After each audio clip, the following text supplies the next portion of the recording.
and welcome to today's video.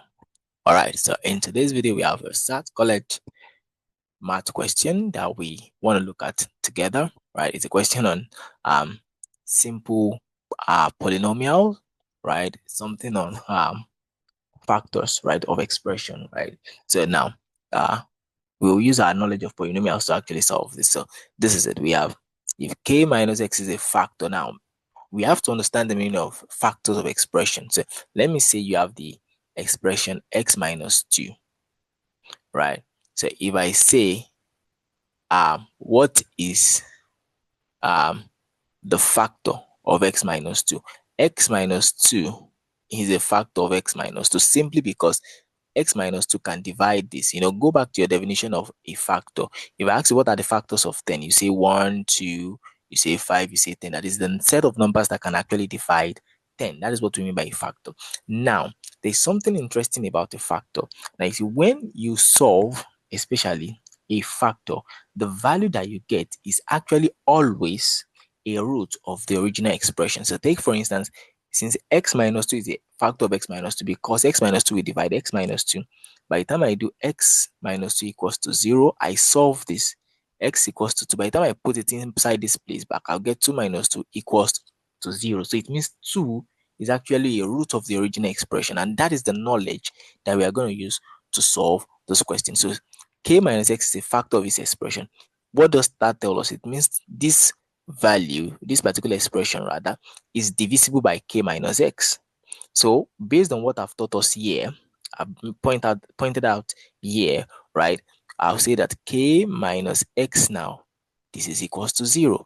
So this means k equals to x. So what does that mean? It simply means that if I pick this value, right, that I'm getting for x here, if I put it inside this expression, I should be able to get 0. So I have minus x squared plus 1 over 29 n k squared. So I'm going to replace x with k. So this will be minus k squared plus 1 over 29 n k squared. And since I've substituted, I should get what?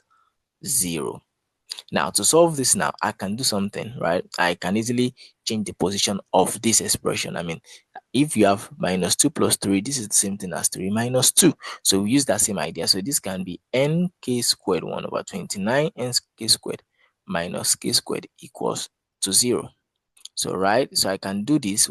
If you look at the left-hand side of your equation, you see k squared is common. So if I bring out k squared, I'm going to be left with 1 over 29n minus 1 equals 0. Now, if you go back to the question you were given, they said where n, look at this clause. This is a clause where n and n are constant and k is greater than 0. So it simply means if k is greater than 0, k squared must be greater than 0. So since k squared is greater than 0, it means k squared cannot be equals to 0.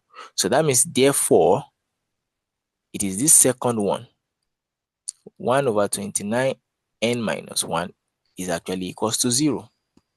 So I just solve this. So if I take minus 1 to the other side, this would be 1 over 29n, that is n over 29. I believe 1 times n is n over 29 will be equals to 0 plus 1.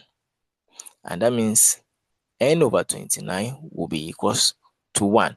So, of course, which number divided by 29 is going to give us 1? That is 29. So that means that n equals 29. And you can do that by also cross multiplying right here. If you cross multiply, n times 1 is n, 29 times 1, 29 times 1 is 29. And that is actually how you get your answer to be D.